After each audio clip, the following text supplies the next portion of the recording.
Hi everyone, welcome back to my channel. Today I'm doing another gravity ice dye here with this white t-shirt, except today I'm going to try two new things.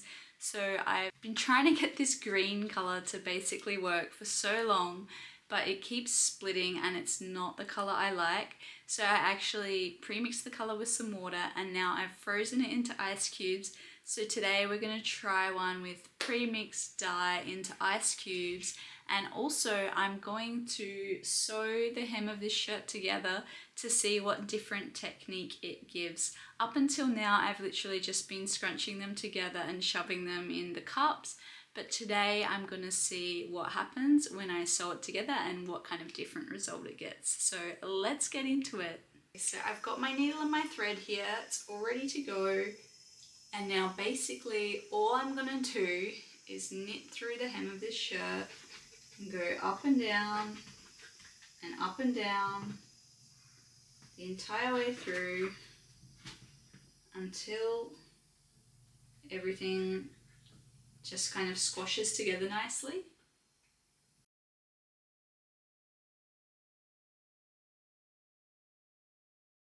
Okay, I've finally finished sewing that together. So I'm just going to show you what it looks like before I pull it. And now I'm just going to pull it together.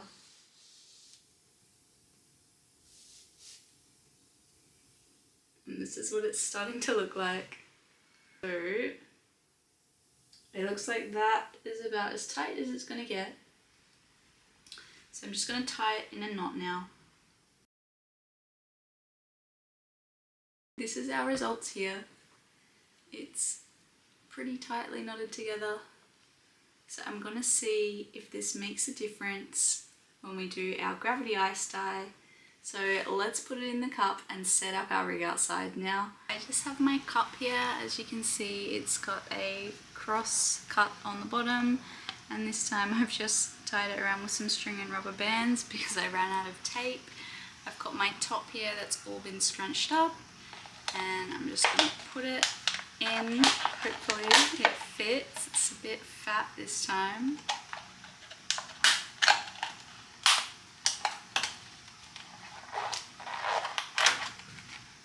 Okay, so I've got that one in there now. Sometimes you do actually just need to kind of break the cup a bit more with your own hands to squash it into place. So anyway, that doesn't seem like it's going anywhere. I like to just check it and tug on it a few times. I've got that string, and now I'm just going to get a coat hanger to hang this one up. Okay, so I've got my coat hanger here, and now I'm just going to hang it up so we can prepare for putting the ice in.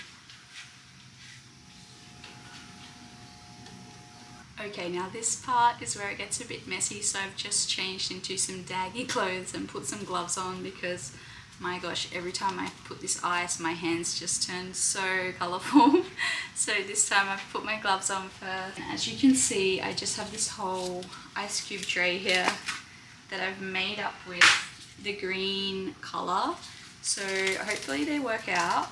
It looks like they had a lot of water in here, so they might kind of all be stuck together, but we'll see how that goes. I'm just going to pop them in now, and then yeah, we're just going to wait and see what happens.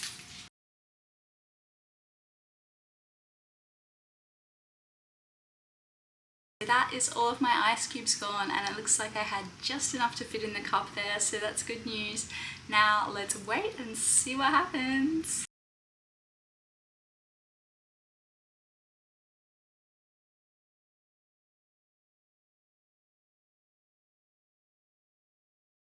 So I've just dumped the rest of the ice because I like where the white line has gone to, and I've also just sprayed it out because I like to do that to get rid of the harsh line.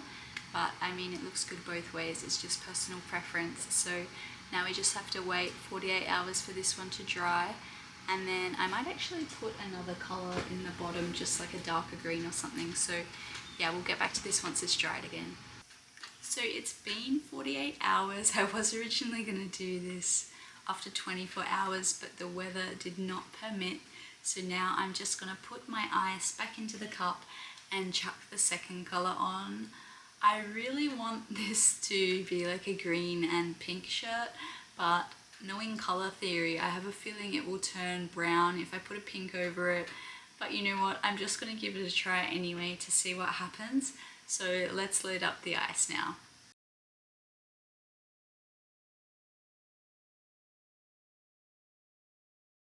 The ice is ready to go now, so let's put on that colour. I'm going to start with baby pink. It's number 12A of the Dharma Precision Colours. So the colour's on now, and time for my favourite bit, which is to wait for the time lapse. So just as expected, you can see that it's kind of started to turn brown around here. So I definitely don't want the whole thing being like a poo brown colour. So I'm gonna see if I can resurrect it with a darker green, and then hopefully I'll just have like a little bit of brown in there. But it was good doing it this way anyway, because it gave me a really good idea of how I could get it pink and green.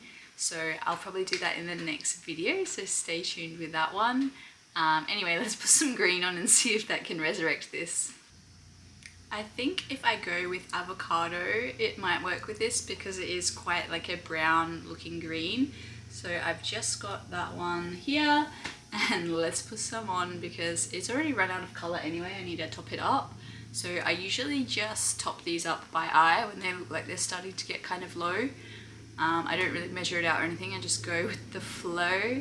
So yeah, I'm going to chuck this one on and hopefully this works a bit better. We'll see what happens.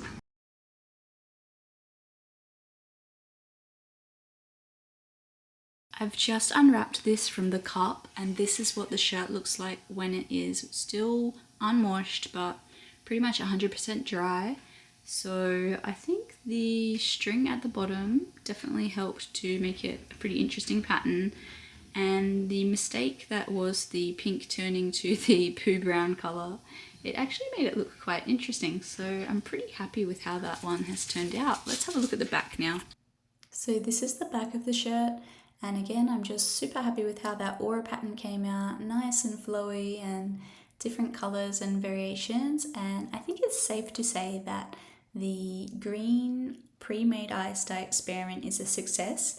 So that's one way to get around it. This is the front of the complete washed and dried shirt, and then now onto the back here. So yeah, I'm really happy with how this experiment turned out. As always, thank you for watching, and we'll see you in the next video. Bye!